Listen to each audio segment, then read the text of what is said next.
We're live. Good evening, Sacramento, and anyone else in the country or in the world watching or listening to the Cowbell Kingdom podcast. Matt George from Sports 1140 KHDK. As the hat says, it's probably backwards for you guys, though. Along with my buddy, you know him well from Cowbell Kingdom, Leo Biez. Leo, my man, it's been a while. How you been? I'm excited, Matt. It's 2017. I worked out 6 times last week. I had a great workout this morning. I'm pumped, and I'm just ecstatic to take this podcast to the next level with you, man. New Year's resolutions already starting off strong for you, huh? Good.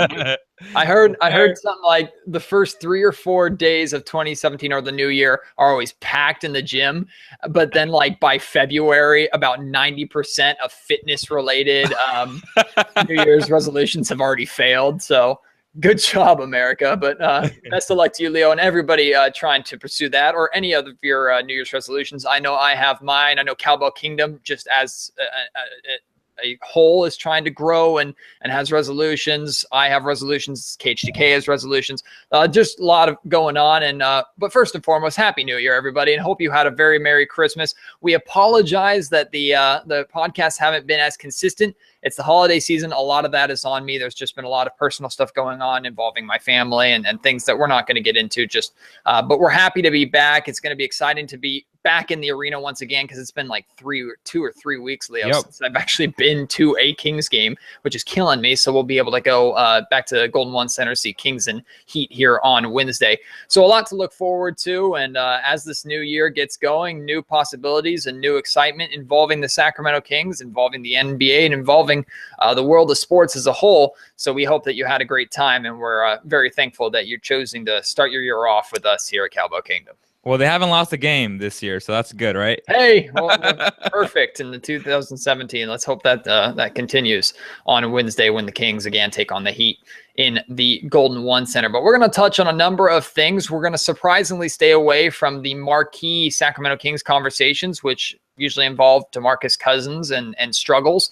And we're really going to focus on 3 things today. We're going to talk a lot about Malachi Richardson, because more and more reports have come out about him and whether or not he's going to see an expanded role with the Sacramento Kings. We're going to talk about the Kings' player development over their history as a franchise, especially over this past decade, and really the struggles in that area and how things can improve and what the Kings need to do in order to improve player development. And then we'll wrap it up with the Kings right now are in the 8th seed in the playoffs, Leo, and whether or not you want to believe it's too early or too late or it's not yet time to have that conversation. We're really going to lay that out of when is a good time to start talking about that, and if it's okay or not to be excited and to be following that when we're just in the early stages here of January, and there's really still so much season to go. But before we get into all that, why don't we just start with Malachi Richardson? And before we dive into the main conversation, Leo, you have been a major fan and major supporter of Richardson's game from the get-go, from Summer League through blowing up the stat column in the D League to now starting to get some more minutes here with the actual A squad of the Sacramento Kings. So again, just lay out your thoughts. You've seen Richardson and talked to him a lot in person. So just your idea and outlook for this young shooting guard. His jump shot is so pure, Matt. When you watch him play, and I was talking to people from the media, and they were asking me what I thought of him, because I've been the one who has covered him the most out of everyone, because I've been to 3 or 4 Reno games. And again, his jump shot is pure. It's one of those things where you don't teach those type of things. This guy has some moxiness about him. He has extreme confidence in himself. And he and his camp, I've been talking to them, and they've been waiting for this opportunity. And it finally came. He had his first meaningful minutes during the 3rd quarter of the last game of 2016. His first shot was in and out. The building was about to explode. It didn't go down. But after that, he settled down. He came back into the game about mid-4th quarter, and he just lit it up. He had 7 points in 10 minutes. That's really good production. I like what I see from him. I think he's going to get better. I know he played zone at Syracuse, but when you watch him play, he's not the most athletic player, but he's tall, he's strong, he's physical. And those are good traits when you're looking into possibly looking at a good defender. He played very good defense against Buddy Hield in the Summer League, which was very good. I know he had 17 points, but every single point he worked for those points. And just looking at him, just from a whole, looking at his stance, all those little things, he tends to understand his role, and he really wants to improve, which is always a good thing from a young player, Matt. I just think that if he truly does get this opportunity, you just never know with Coach Jaeger. But knock on wood, if he does get this opportunity, I think he's going to take full advantage of it. So you talked about the 7 points in 10 minutes that he had against Memphis to end the year. Really good to see him get those 10 minutes. He's certainly capable of playing more with how young he is. But one of the things I liked in seeing him play those 10 minutes is he was very aggressive on the offensive end of the ball. And make no mistake about it, Malachi Richardson is a scorer, and he was a shooter in Syracuse. Now, college shooters like Buddy Hield and like Jimmer Fredette and guys that light up the scoring column typically from long range in college are always exciting and always typically go in the lottery of the draft, but tend to struggle, especially if they're younger in their coming years into or in their first year or so in the league, just because of the pace of the game and just adapting to just the new play style, the new gyms, the new distance, the defense that they're facing. A lot of it's psychological and internal more than external that they go through. But Malachi Richardson, one thing that I like that you don't see with a lot of young scorers is he has this fearless attitude about him of coming in and knowing, okay, this is my job. This is what I'm good at. Defensively, I have something to prove, but that's not why I'm out here. I'm not first and foremost trying to prove that I can be a good defender. And that was a problem that we saw with Jimmer Fredette is when Jimmer came into the game when he first started playing. Let me backtrack really quick. I'm not comparing Malachi Richardson to Jimmer Fredette because Richardson is a much better player than Jimmer Fredette. Jimmer Fredette was a flash in the pan, a very exciting flash in the pan in college. So now that I get that out of the way, when Jimmer came into the game in his rookie season with the Sacramento Kings, what was he known for? Putting up the ball, especially in transition, getting up deep shots and scoring in bunches. But we saw Jimmer Fredette trying to take the ball to the rim, trying to distribute, and trying to lock down defensively. That's where his focuses were. He wasn't doing what his strengths were. He was focusing so much on his weaknesses and trying to improve them, which is good. But ultimately, you have to know what kind of player you are first and foremost. And it seems like Malachi Richardson understood that immediately coming into the game. And I think that's a very good sign towards not just his basketball IQ, but for the start of his development as he moves forward and gets more and more time with the main Sacramento Kings squad. Yeah, and with Jimmer Fredette, one thing that we have to note is that he was 6'1", 6'2". With his shoes, he was 6'3", but that matters because when he shoots the ball, he takes a long time for his shot to develop. And when he shot the ball, it was already too late because the defender was already in his grill, in his face, contesting that shot, making it a lot more difficult than what it had to be.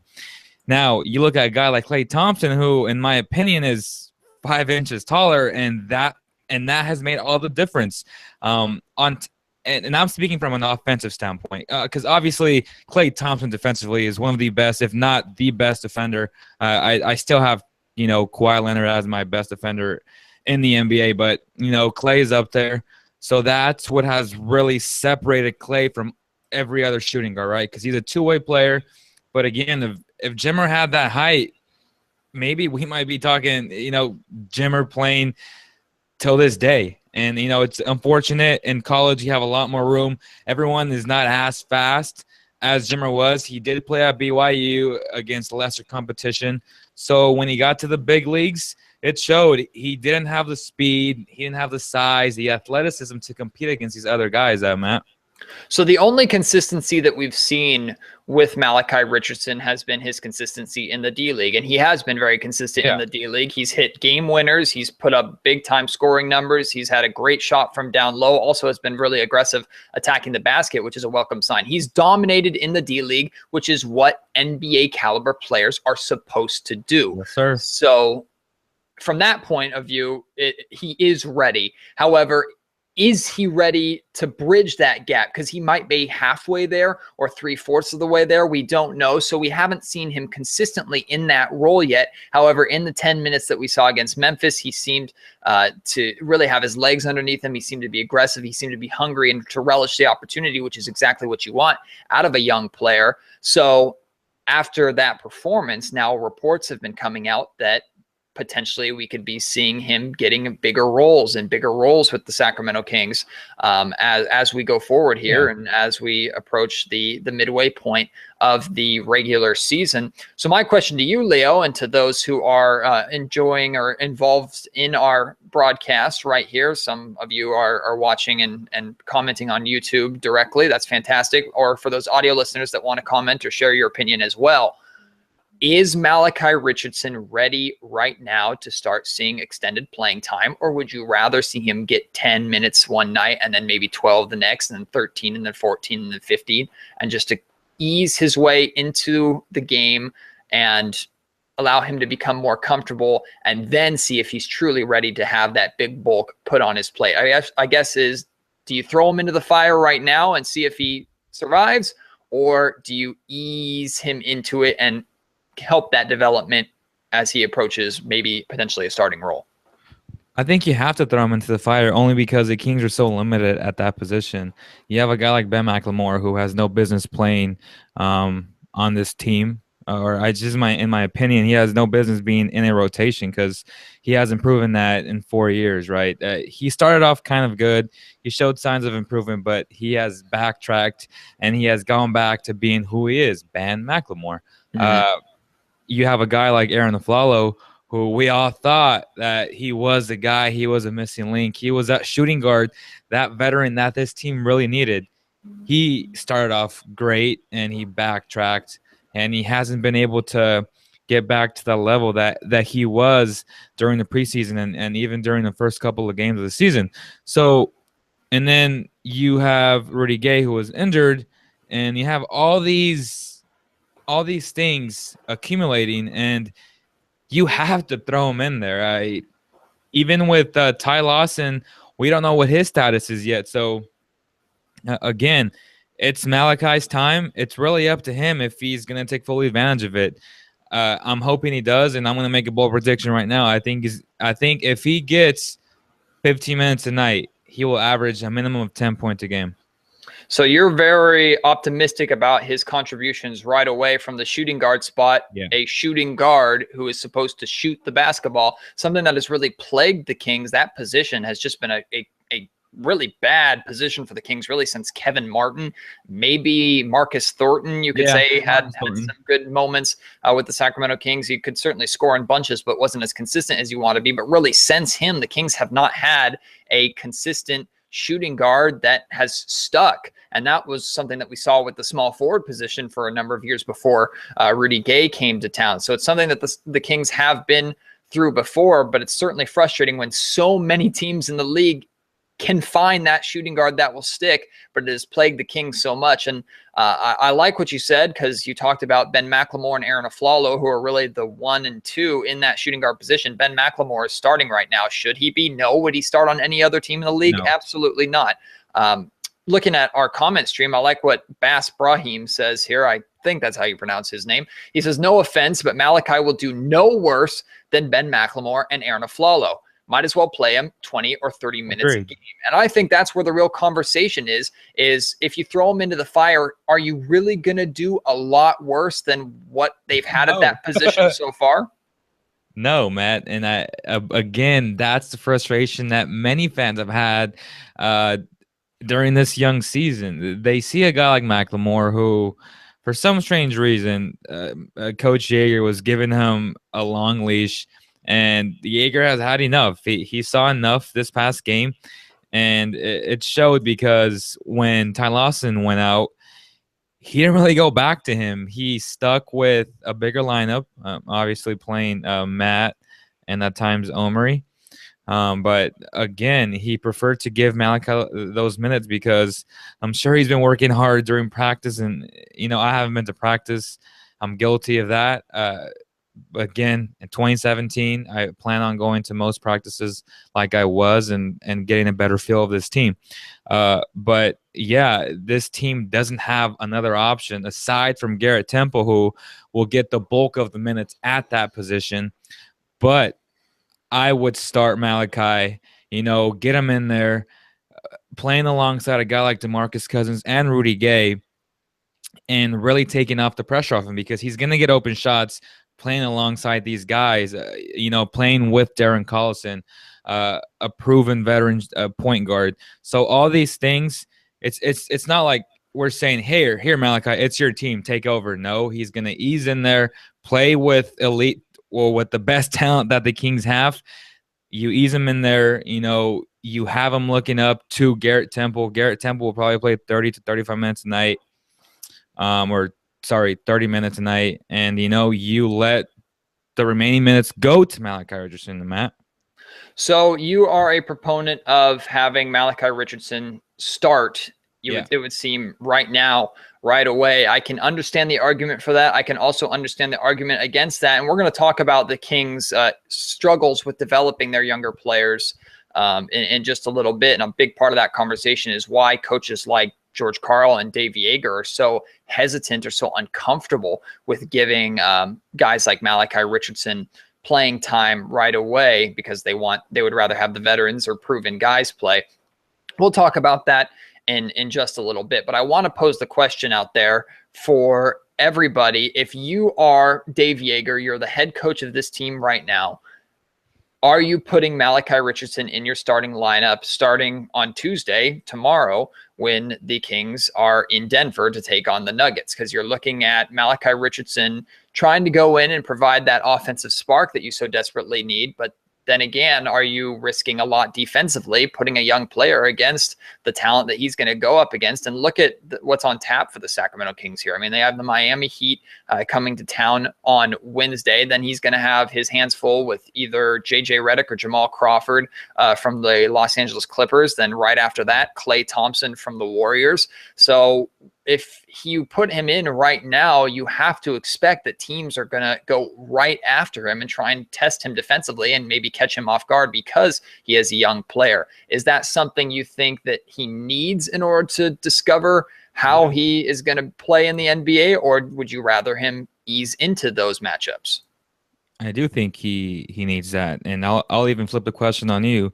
Do you want him playing against the lesser talent of the Kings? Because let's be honest, the Kings are not that talented, and I rather him play with DeMarcus Cousins, a very good DeMarcus Cousins, a mature DeMarcus Cousins on the floor as far from a playmaking standpoint, and a Rudy Gay, as opposed to playing with Anthony Tolliver off the bench, or Matt Barnes, or Omri Caspi, guys like that. Like, I rather him play with Collison, Rudy, and DeMarcus. And to me, defensively, he's a big dude. He's legit 6'6", with shoes, he's 6'7". So right, defensively, like, I know he played zone at Syracuse, but I like him defensively. He showed lots of signs last game.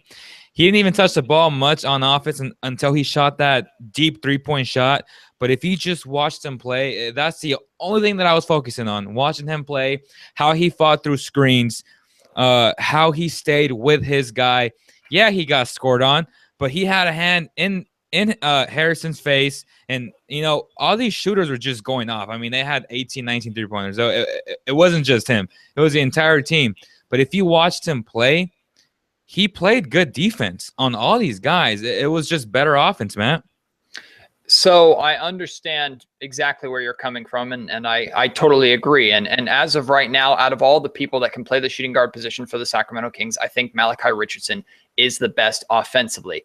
I don't think he's the best defensively, and as of right now, I think throwing him to the fire would not be a good idea for a team like the Sacramento Kings that already struggles so much with their perimeter defense. I think Malachi Richardson needs time to gain his confidence, which is so important as a shooter coming out of college and translating into the NBA. Confidence is almost just as important, if not more important at times, than the fundamentals of shooting a basketball and knowing where you're supposed to be on the floor. That just comes with time, but confidence you can't teach. Now, if you ask Malachi, or if you just watch his games, obviously he's hungry to prove that he's ready to play right now and that he can be a force to be reckoned with right now. And maybe he is. However, I can understand the hesitation of Jaeger and the Sacramento Kings to not want to throw him in there, especially with the competition like the Klay Thompsons and the JJ Redicks coming into town right now, because he has a chance by those guys to really be lit up.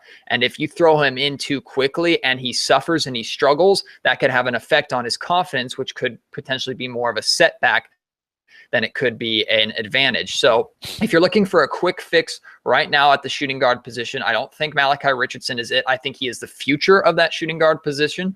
But I would sooner move Garrett Temple into the starting lineup before I would throw Richardson there and then have Richardson be Temple's backup. You look to Temple a lot off the bench for defense, but also he's helped provide some scoring at times. With Temple in the starting lineup, he doesn't have much pressure on him to score. He helps with your perimeter defense, at least right out of the gate. And then that gives Richardson the opportunity to come off the bench and ease into the minutes and ease into his conditioning and ease into his role.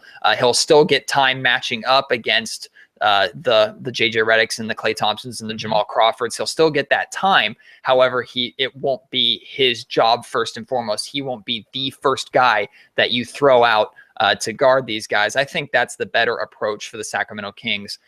It's the approach we've seen them take more in the past, being more hesitant. But if the past is what you're going off of, maybe that's not exactly the best thing. In Jaeger, we trust ultimately. I hope that he gives this kid a shot. I hope that these rumors are true because there is a lot to like with this guy's game. And I think he's hungry and I think he's ready to be playing at the NBA level. And I would like it if, like we saw by Jason Jones' tweet maybe an hour ago, it was Papagiannis and Labissiere that were sent down to the D-League, but Richardson's name was not on that list. He's staying with the Sacramento Kings. I hope that he gets that opportunity for the remainder of this season. Yeah, I agree. And it goes back to what you and I always discuss. It's not who starts, it's who finishes. Right. I don't think he deserves or he's going to end games, Matt. And that's why I like Garrett coming off the bench and really giving that Kings that energy because we know he will. We don't know what Malachi can do with lesser talent around him. That's why I'm a big advocate for him playing with better with just better players around him, and right. And those type of players can make his game better and elevate his game to a higher standard, which is why I think he should start. But again, if GT starts, I'm okay with that because he's a hell of a player. He's the best defender on this team, and he makes life difficult on most opposing shooting guards every single night, Matt. Well, one thing I can say in regards to Malachi Richardson, whether he's coming off the bench or he's starting, I think a big part of his development is going to be him getting playing time with DeMarcus Cousins. Yeah, that's and that's something I wrote an article recently that was published on Cowbell Kingdom talking about Anthony Tolliver's effectiveness, and it's come a lot with his movement off the ball and receiving kickouts from the post, which is coming from a guy like DeMarcus Cousins. If Richardson can be playing consistent minutes with Cousins to where Cousins can trust him for kickouts, and he doesn't have to hit the shot every single time, but if he can hit that shot 45, 50% of the time, suddenly Cousins gains more trust in that kickout pass to that young player. And that partnership could potentially prove lethal to where it can either take a lot of the pressure off of DeMarcus or give maybe a speed boost to Malachi's development because he's going to be getting so many open jumpers. And in the long run, if you want Malachi to be the future of your shooting guard position, to be the future go-to guy for that outside shot and that kick out three, especially with someone as dominant down low in the post as DeMarcus Cousins, you have to be playing the two together and getting him ready at a young age to play with DeMarcus and to get used to DeMarcus, because the worst thing you could do is not play the two together. Richardson comes in, starts to prove why he belongs in this league, earns a starting spot, and then his and Cousins' game does not seem to work together or to be able to excel when the two of them are on the floor. So I think a big part of his development is going to be how well he fits in and works with DeMarcus Cousins. And I think Cousins knows that he has a big hold of the reins on how much he can help Malachi in that development. Agreed. And as you stated in your article, Tolliver in the last 7 games, I believe, was shooting 47%, which is incredible. And again, you said he doesn't need to score 5 3-pointers a game. He doesn't. You're right, but he does need to shoot 40% for this team to be relevant Right.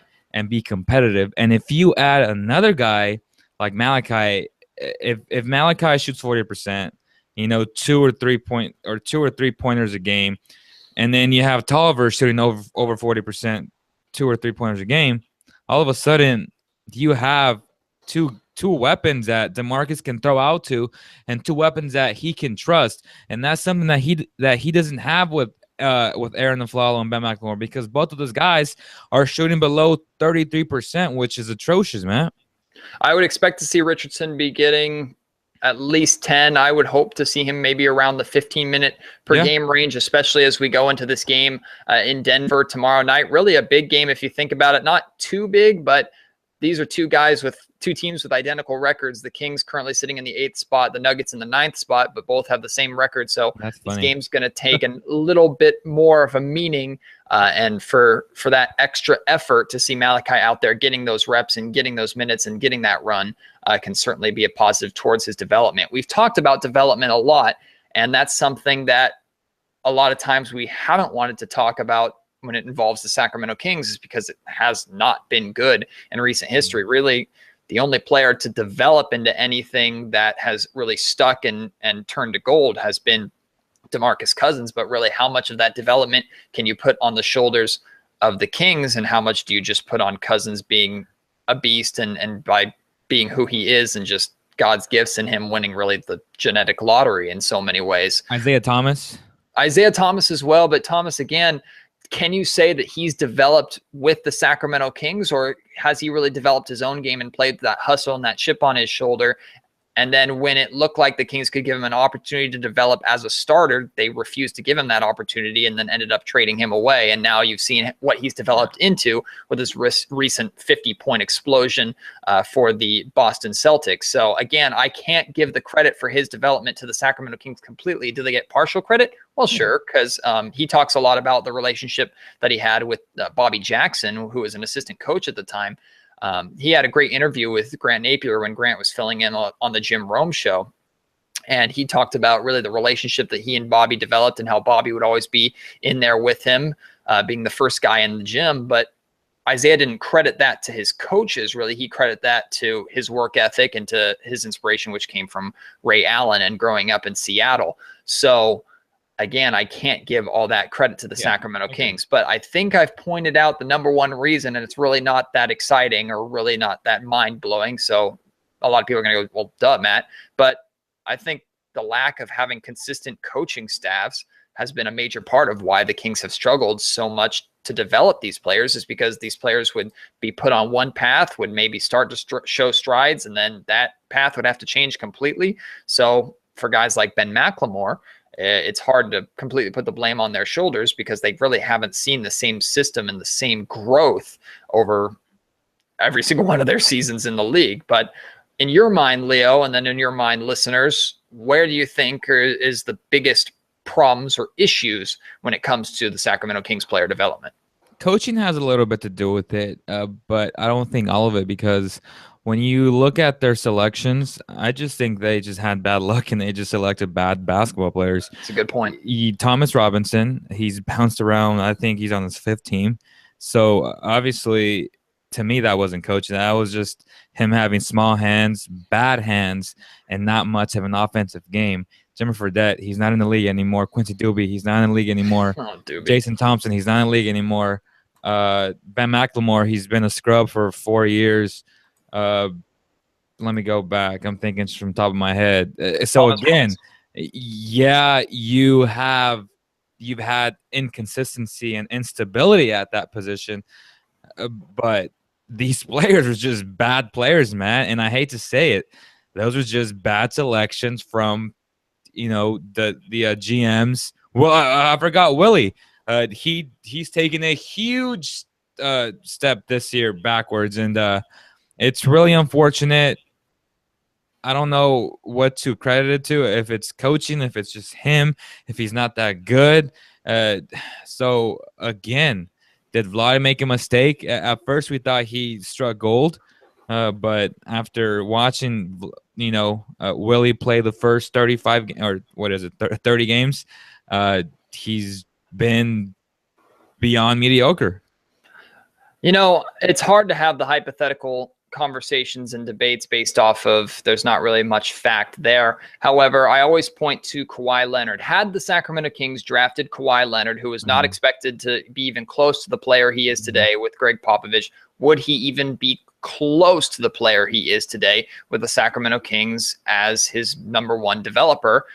I don't think so. I think a lot of players who have excelled in the draft that the Kings could have taken but didn't, had they have come to Sacramento and gone through all this turmoil, I don't think they would have become the players they are. Now, they would have been better than what the Kings have gotten for sure, because the Kings have drafted players that flat out don't even belong in the NBA. And I think the fact where all those names are right now is perfect proof of that.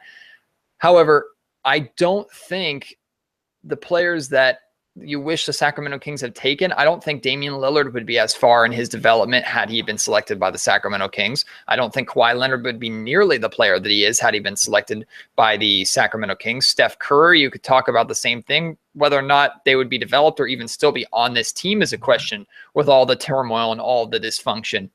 So it's not I can't point to one thing in particular that's the issue.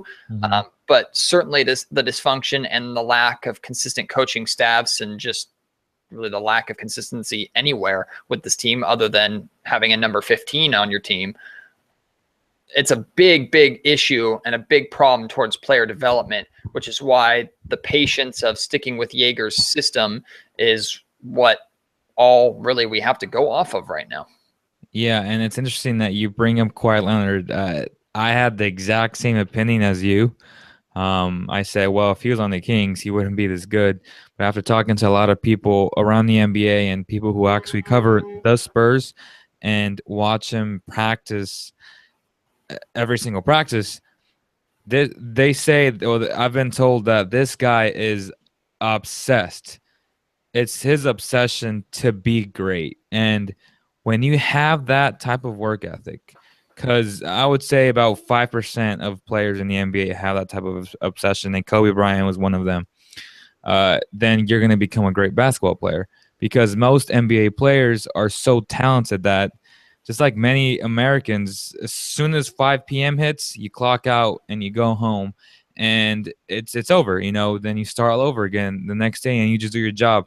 Kawhi Leonard, I've been told that even after practice in his own time, he works on his post, his post moves on every single aspect of his game, and he's obsessed in becoming a great player, and that's what has separated him, and that's what has elevated his game to what it is today, Matt. So, again, if you have that type of humbleness and that type of work ethic, you're going to be great anywhere you are.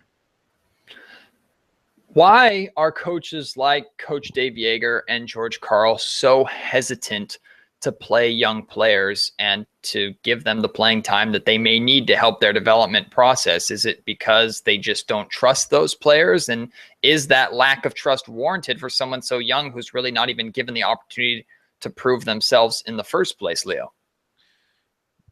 That's something that I can't answer, really. That's the same thing that I was trying to ask myself, why Joerger was so hesitant. But again, I feel like he was fair about it. He gave Ben McLemore and Aaron Aflalo a shot. He had a long leash on them, and I was happy, and I was glad that he told us, the media, after the game, that he plans on giving Malachi more of a run and insert him into the rotation.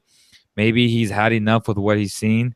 Again, he has no choice, but I just want to see consistency from coach and some belief in these players, because at the end of the day, like, this guy is, barring injury and some crazy trade, he's gonna have Malachi for the next 2 years at least.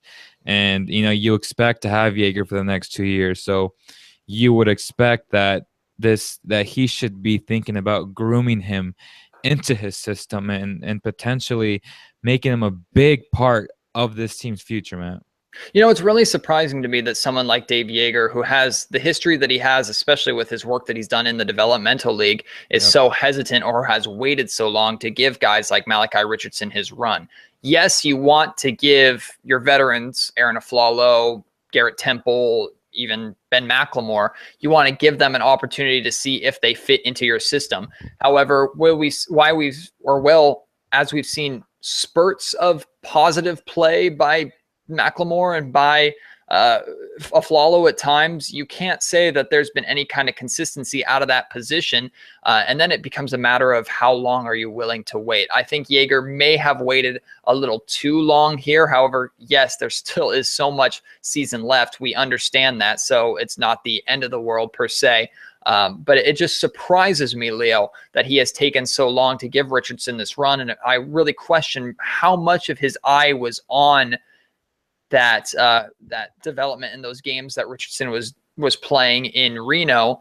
But then again, he should know better than anybody the gap between the NBA D League and the NBA itself. So maybe he understands that I see things in Richardson's game that are great in the D League, but that just won't translate yet to being in the NBA. So he probably knows and does know better than all of us. However, I would like to have seen him maybe make this move and give this guy Richardson more opportunity sooner, but it's nice that it's finally starting to turn that corner now. And the only thing that I can see that really worried him was his defense. As far as can Malachi defend at a high level, he defended very well during the summer league. He had lapses, I'll be honest, in the D League, but again, he was so focused on playing offense and just dominating on that end of the court that you tend to forget and really play lackadaisical defense, especially because you're in the D League. But again, maybe that's what Dave Yeager saw. Maybe he wasn't confident in his defense, and he's had Malachi for the past 3 weeks now. Maybe he's seen improvement on defense in practice, and again, he needs this guy because he doesn't have much to play with right now, Matt. I know it's early, and we're going to drift really into our conversation about playoffs and playoff positioning. And yes, it is early. We totally understand that, and we try and keep a cap on how much Kings fans get excited about where the Kings are in retrospect to the playoffs, because the Kings were in the same position, the 8th seed, that they are now last year at this time, and obviously they didn't make the playoffs, so it doesn't mean anything that they're in the 8th seed right now. However, with the Kings potentially being in the conversation and being in the running for a playoff spot, does that have an effect on how much the young players get their time? It shouldn't. I think, honestly, Scal and Big Papa are not ready to play, Matt. As much as I want them to play, like even if the Kings had a 1 win right now, they're not ready to play. I'd rather them develop in the D League. It's not a demotion. As you can see, Malachi tore it up, and he garnered attention from Kings fans and even the coaching staff. So if Scal begins to tear it up and he shows signs of rebounding at a better or higher rate, then yeah, I'm going to bring him back to the Kings. He hasn't done that yet. Papa hasn't done that yet, and I don't expect him to do it until next year when he gets stronger, when both players get stronger. But Malachi, again, he was the best player on that team, and it's time to give him a run, which they're going to. And honestly, I just think that the Blazers and the Pelicans, out of all teams, will be there at the end fighting for that last 8 spot. Yeah, you can throw the Kings in there. It's not to diminish them. Like, I had the Kings in my top 8 before the year, but unless they make a trade to get a more consistent point guard and power forward, then I don't see this team making the playoffs. But again, there isn't much difference between the Blazers, the Pelicans, the Kings, and all these other teams that are 8 and below. Like all these teams are pretty bad, Matt. If you really think about it, like these teams are pretty bad. One of these teams are going to make that spot. So again, if they make that spot, they're going to lose their draft pick, which would be okay because we all want to see playoffs and we all would love to see Kings Warriors in the first round, even if they sweep the Kings. It's going to be a great experience for these young players. So again, is there much separation between the Kings, the Nuggets, the Pelicans, the Blazers? No, but when you have an elite backcourt and Lillard and my God, McCollum, then to me they will outscore enough teams to make it into that 8 seed. The Sacramento Kings are 14-19 right now. They are 10-11 in conference play, 7-7 at home. So it's nice to see the Kings somewhat taking care of their home floor and at least being at that 500 mark. Obviously, the best teams are able to take care of their home floor and win the majority of their games at home, which the Kings are on the path to doing. They certainly have played, it seems, their best basketball at home, but their road record isn't horrible, 7-12. They are currently in that 8th seed, and as we mentioned earlier, currently tied with the Nuggets in terms of record, but the tiebreaker puts the Kings in the 8th spot. Then the Blazers are only half a game behind them. And then the Pelicans half a game behind the Blazers. So there is a lot of traffic for that 8th spot and a good battle. Hopefully all 4 of those teams are still in contention for that spot as we get maybe past the midway point and past the trade deadline, so we can really see what moves all these teams try and make and how much these games really do matter. And it would be fun to see the Kings in a race for the playoffs rather than entering the end of February, the beginning of March, and already knowing that the season is done. So we're going to have a little fun here and talk about when is it okay to start paying attention to that playoff race, because as of right now, it is too early. I mentioned earlier the Kings were in this position, the same position last year, and they did not make the postseason. They didn't even come close to making the postseason. So now they're in that same spot. They have another opportunity again, a very different team. They have different pieces that I think put them in a better situation. But is the trade deadline a good measuring point to say, okay, if you're still in the 8th spot or half a game or 2 games out of the 8th spot by the trade deadline, now can we really start focusing in and paying attention to the game-by-game breakdown and really believing that this team has a chance to be playing in the postseason? Honestly, March. If they're still in the 8th or 9th or 10th and they're a game out, then yeah, you should be excited. But again, when you've been this bad for 10 years, being in the 8th seed right now is, for many fans, an accomplishment, and it brings out excitement, Matt, because we haven't had that in 10 years.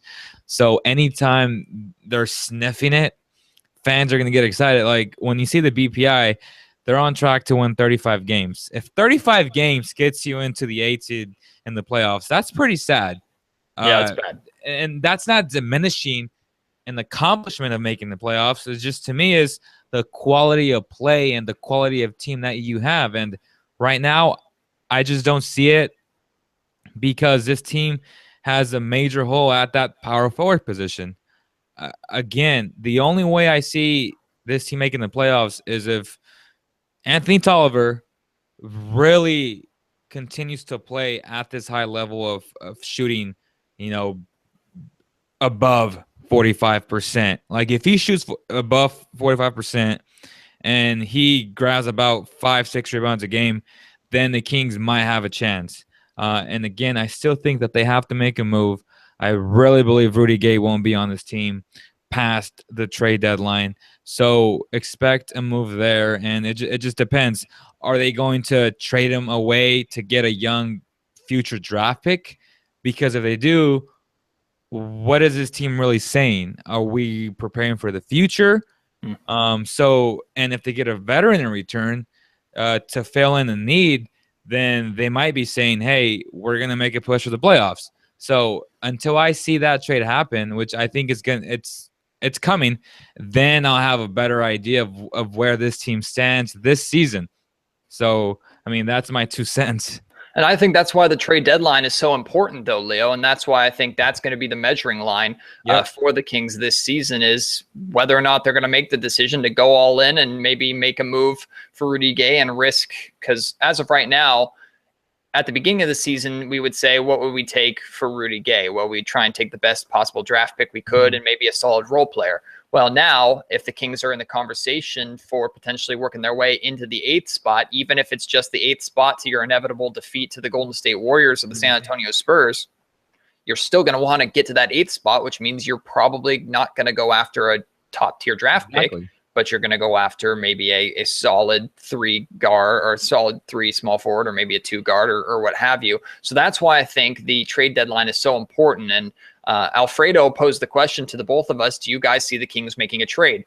Absolutely, they're going to have to, because as of right now, I don't think this team's good enough to hold on to that 8th spot. I think they're a piece away. Plus, if they don't make a trade involving Rudy Gay, they're going to risk losing him for absolutely nothing, because even if the Kings do make the playoffs with him, I see the likelihood of him re-signing here very, very low. So I think the Kings are going to have to make a move. Now, there are other teams and rumors coming out of pieces that may be enticing the Kings. I know a lot of rumors have come out involving Paul Millsap and Kyle Korver with the Atlanta Hawks, and Korver is someone that really catches my eye in terms of helping you space the floor. He's an underrated defender, in my opinion, and can help fill the gap that Rudy's going to leave, especially in the scoring column at that 3 guard spot or 3 forward spot, excuse me.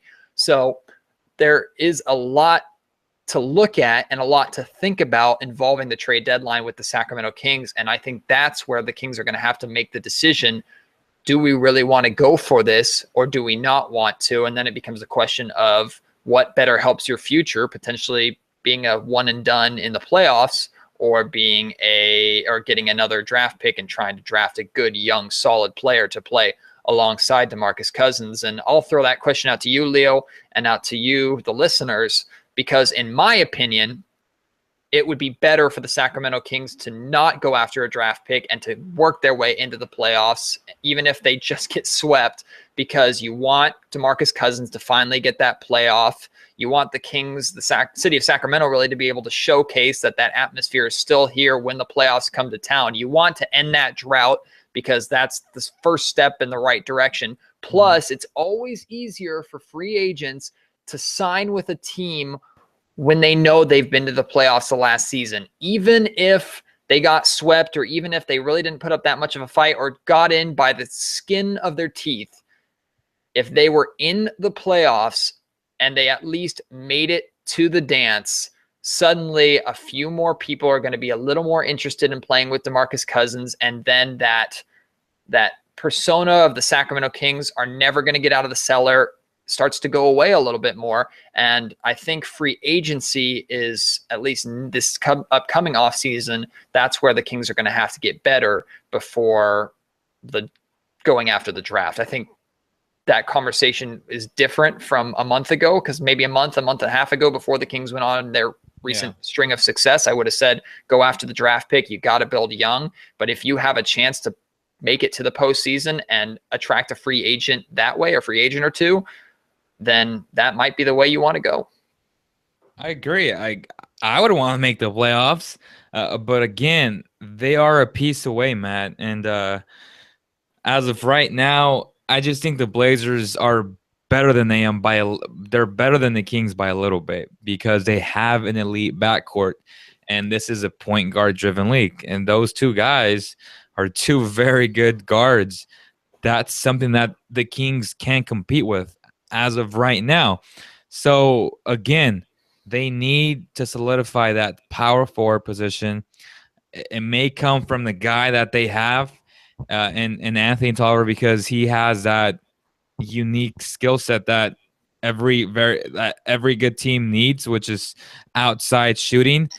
But if he begins to go back and just not play well like he did in the first 15 games, then this team will go back to their old ways, to their old habits. And like DeMarcus said, he's tired of excuses. Yeah. Go ahead. No, the stories and rumors involving the trade deadline are gonna develop more and more as we get closer to the deadline itself. So I don't want to spend too much more time on it, but just to address it, because you wrote an article and published an article recently about it, and we've heard recent rumors about it involving Costa Koufos and the Houston Rockets potentially trading for him. If you could address that really quick, and then I'll throw my 2 cents in about that, and then we'll move on to a fun little daydream segment that I have here towards the end.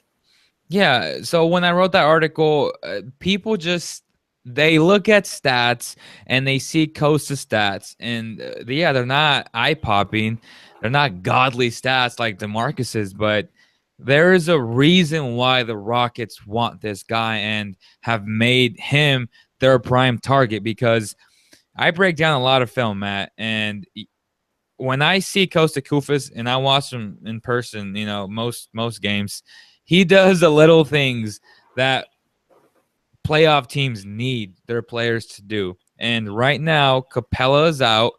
Nene has been okay. I wouldn't say great. So if I'm not going to get Eric Gordon in return, I'm not listening, because, yeah, he's playing great this year, but he has had durability issues in the past, and he's been inconsistent for most of his career, Matt. And again, some people think it was ludicrous, but if you really think about it, they really need Costa Koufos. And Aaron Aflalo, before this year, was playing very good basketball, and I think Aflalo can supplement Gordon and play a lot better defense. And if you look at even Bellinelli, he's shooting 45% from beyond the arc, man. I kid you not.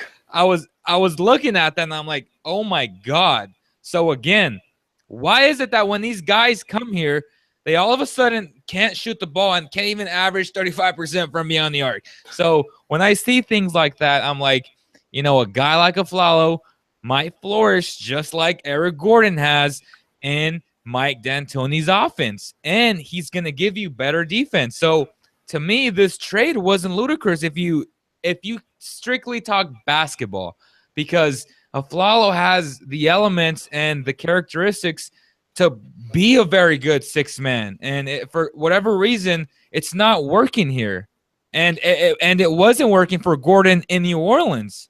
So it's tough, man. I do not want the Kings to trade Costa Koufos, because I think you're absolutely right. Yeah. Guys like Koufos are a necessity for playoff teams. Those bigs that come off the bench and don't do a lot in the stat column, but make their presence felt, and they do a lot of the things, the intangibles that aren't recorded on the stat sheet, that teams that have made it to the promised land understand you need. So of course the Houston Rockets want a guy like Koufos, and they figure they could probably entice him away from the Sacramento Kings without giving up much. There's two reasons why I don't want the Kings to get rid of Costa. One is they have him under a decent contract, and I think that he can help the Kings should they be trying to make baby steps towards an 8th. And he's our second best big, Matt, but yeah, go ahead. Yeah, and coming off of the bench behind DeMarcus Cousins, or even sometimes starting alongside him, it's not been the prettiest at times, and it's not super smooth. But you're right, he has been the second best big, and he has, at least recently, been more consistent on both ends of the floor. I think defensively, he's been a lot better than people are giving him credit for, because he doesn't get a plethora of block shots. He's not as long or as athletic as Willie Cauley-Stein. However, he's big. He rebounds the basketball really, really well. He's very smart, puts himself in the right positions, both attacking the glass and then just defending the paint. He does so many things well. Also, selfishly, I consider Costa a friend and someone who's just a lot of fun to interact with during the games, after the games, before the games. So there's that selfish aspect to it as well. So that's number one. Number two is there's not much that the Houston Rockets offer that realistically the Kings have a chance going after that entices me, with the exception of Ryan Anderson, which they're not going to get rid of. James Harden, they're obviously not going to get rid of. Patrick Beverley, they're not going to get rid of. Eric Gordon, he might help you in that two-guard position. Actually, he would help you in that two-guard position if he can stay healthy, which that's is my point. Massive if with Eric Gordon. And then anyone else? Corey Brewer? Maybe. Like, there's nothing Houston is offering that I think is worthy of giving up a solid player like Costa Koufos. So, yes, he could be a trade asset, and he could be someone where this is a perfect example of why the trade deadline is so important and how value changes as teams set their sights on the postseason. Yep. Nobody was talking about caring about whether Costa Koufos was on the market or not at all 2-3 weeks ago. But now suddenly the Rockets, dealing with their injuries and recognizing their weaknesses, know that, okay, we need a big man. Oh, hey, Costa Koufos is right over here. He's not sexy, but he can certainly help us. Suddenly we're a little more interested. That's how things can change as a season goes on. That's why I think players are at their highest value-wise, especially expiring contracts, are at their highest value when it comes to the trade deadline. Hang on to Costa Koufos, because I really think he can be a solid piece for the Sacramento Kings moving forward if they really want to start implementing themselves in the playoffs. Plus, he's a solid guy and teammate. 4 years, $33 million. That's all I have to say. Great. You look at Mozgov, 4 years, 60 or 70 million. That's all I have to say. So just look at that, put things into perspective. And there is so much value in Costa Koufos that if I had a choice, no, I wouldn't get rid of him unless I get what I want, which was the entire idea of that column that I wrote. So if the Rockets don't get creative and they're not willing to give up, a solid piece for our solid piece, then there's none to talk about there, man. So if they just want to give him up for Corey Brewer, which is complete trash because Brewer has been awful this year, and there's a reason why he's not playing. So to me, that's not enough. The only way I see it is if they give a future first-round pick and they give Montrezl Harrell, which he's a hell of a player. I've been a big fan of his since his Louisville days. And, if they're willing to do that and maybe add Tyler Anderson and then try to work out some numbers because, salary cap-wise, it won't make sense, then I might listen. But, again, if they want one of us, pretty much a starter, then I expect them to give up a good piece in return. So we're going to wrap up here with something a little bit goofy and fun and more daydreamy, which I think it's always fun to do something like that. But before we do that, we want to let you know that Don Weir's Reno Dodge dealership is giving away a pair of tickets to the Kings versus the Thunder game on the 15th of January. That thing's coming up. That's right. If you'll get to watch Russell Westbrook, who has been on an absolute tear this season, for a second time at the Golden One Center. All you have to do is purchase or test drive a car at the dealership, and Reno Dodge will enter you into the giveaway. There's more. They will also match your down payment up to $1,000. That's a massive down payment. I just recently bought a car. I would have killed to have a $1,000 match of my down payment. Don't forget to mention that you heard this on the CK podcast, and they'll hook you up, and that might help you maybe a little bit towards getting those tickets to see the Thunder and the Kings from the Golden One Center. Again, that's Don Weir's Reno Dodge dealership. So keep an eye out for that. If you're in the area, you certainly are going to want to try and take advantage of that offer as best as you can. We talked about the Golden One Center right there because it is a great place to watch the game. But, Leo, how amazing will it be to see some playoff basketball in that building? And how amazing, just whether they're playing in the Golden One Center, the Sleep Train Arena, or my backyard, people in Sacramento are going to show up to watch this team in the postseason. And I think it's going to be the best way for Sacramento to showcase that, man, we have been through dysfunction. We've been through a roller coaster. We have been through basketball hell, as Rudy K calls it. But we are still here ready to show up, even if we get our asses handed to us by the Warriors or by the Spurs or whoever's the number one seed. We are going to show up, and we are going to put all of our heart and soul and effort into this team if they make it to the promised land. We so desperately want to see that, because whether or not the Kings get swept or not, that's still a guaranteed 2 playoff games in the Golden One Center. And how awesome would that be? I'll take 1. Yeah, well, for us, it'll be 4, because if they play the Warriors, we're going to all 4 games.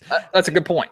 So, again, I want to experience the playoffs for the first time in my career, and I'm sure you do too, Matt. So I just, I experienced it for the first time in 2005, King Sonics Game 3, when K9 went off, and Bibby and those guys. But I want to experience that, now. And again, Matt, this might be the year because the West is not very good after the 8th seed. So 35 to 42 games will get you into that 8th seed. So again, if they make the right moves, if the right players step up, they might make the playoffs, man. I'm going to throw this question out here right now. We have to wrap up. I wanted to spend more time on it, but I'll throw it out there, and then we'll revisit it come our next podcast and really share some of your reaction to it. But this is something that I've been debating about with family over the holidays and just things that I've developed in my own crazy psycho brain. What would it be like, and how cool would it be for the NBA to switch to a 1 playoff game format instead of a 7-game series? I'm interested to hear what your thoughts would be on that, because I have a defense for it. Again, it's something that we will talk about. I may release an article on it, but I think I want to wait until next podcast so we can really hash out these ideas. And then maybe an article will come afterwards, because I think it's something that could potentially be really, really good for the game of basketball and could give teams like the Kings or like the Nuggets, or whoever is in the 8th or 7th or 6th seed, hope in against the number 1, the number 2, and number 3 seeds. And I want to get into it right now so bad, but we will talk about that come the next podcast. But that doesn't mean you don't have to give your 2 cents. So audio listeners, people watching right now, text us, tweet us, reach us on Facebook, reach us on the actual Cowbell Kingdom website. However you want to, share your 2 cents. Do you think that would be a good thing for the NBA?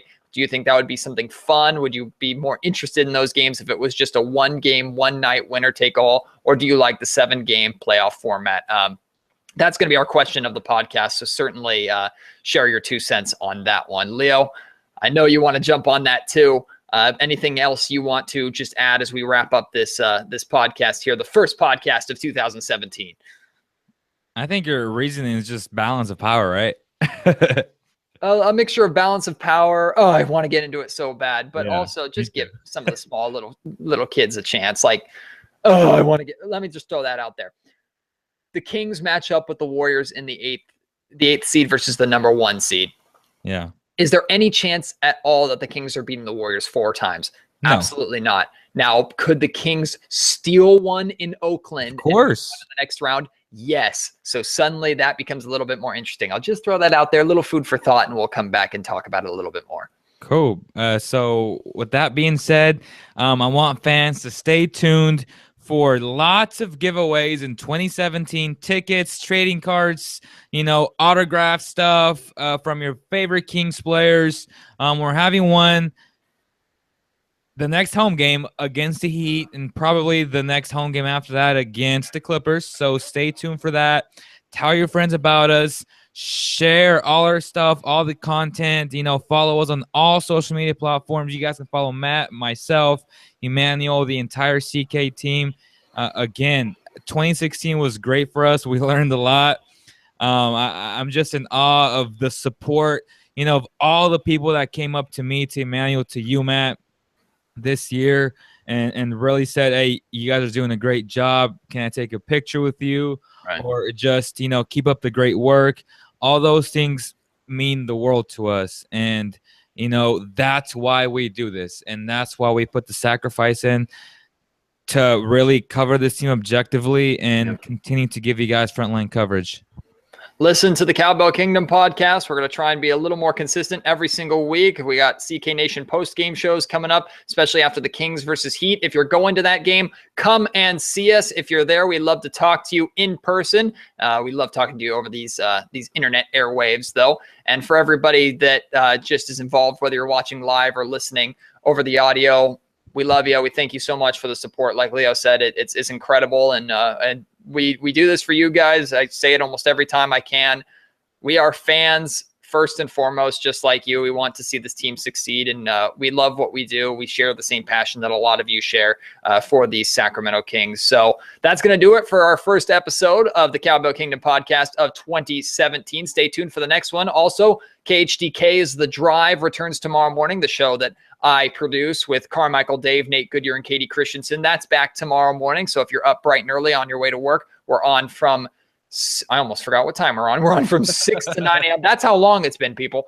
We're on from 6 to 9 a.m. tomorrow and every single weekday. So you can get back on that train with us. Again, if you're waking up early. But for my partner with Cowbell Kingdom, Leo Biaz, my name is Matt George. Thank you so much for tuning in. This has been the Cowbell Kingdom podcast, streaming live on YouTube, on Audio Boom, and on cowbellkingdom.com.